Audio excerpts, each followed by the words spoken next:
কবর থেকে লাশ তুলে সেলফি তুললো। কতটুকু বিকৃত মস্তিষ্কের মানুষ হলে এমনটা করতে পারে? ঘটনাটি ঘটেছে ইন্ডিয়ায়। এই ভিডিওটা একটু বেশি বেশি শেয়ার করে সারা বিশ্বকে দেখার সুযোগ করে দিন যে এই দাদা বাবুরা কত মানে বিকৃত মস্তিষ্কের মানুষ হতে পারে, এটা দেখার জন্য একটু দেখুন। এই যে ভিডিওতে দেখতে পাচ্ছেন, একটা লাশ পাশে রেখে একটা লোক সেলফি তুলছিল। তখন সেই মুহূর্তে এলাকাবাসী জনতারা এসে তাকে ধরে ফেলে এবং বিভিন্ন ধরনের তাকে প্রশ্ন করতে থাকে, মানে তার পুরো উত্তেজিত হয়ে যায়। কেন তুলেছে, কেন লাশ তুললো, কেন উঠেইলো খবর থেকে?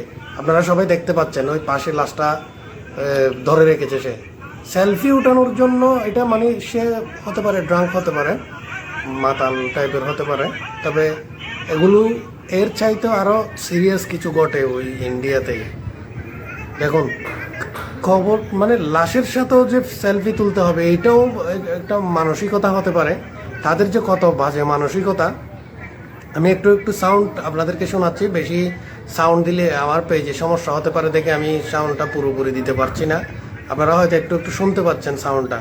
সবাই তাকে জিজ্ঞেস করছে কেন উঠিয়েছিস লাশটা, কেন উঠিয়েছিস কবর থেকে? এদেরকে কি যে করা উচিত। দেখুন লাশটা প্রায় মানে শেষের দিকে, মানে একেবারে খুব খারাপ অবস্থা আর কি, যেটা বলা যায়। তো এরকম মস্তিষ্কের মানুষও সেখানে থাকে, মানে ইন্ডিয়াতে থাকে। ইন্ডিয়ানরা আরও কত আমাদের দেশ নিয়ে আরও কত উল্টাপাল্টা কথা বলে। তাদের দেশের এসব জঘন্য জিনিস দেখলে তো একটা দেশ বলেছে স্বীকার করতেও তো খুব খারাপ লাগে। ছি ছি ছি ছি ছি।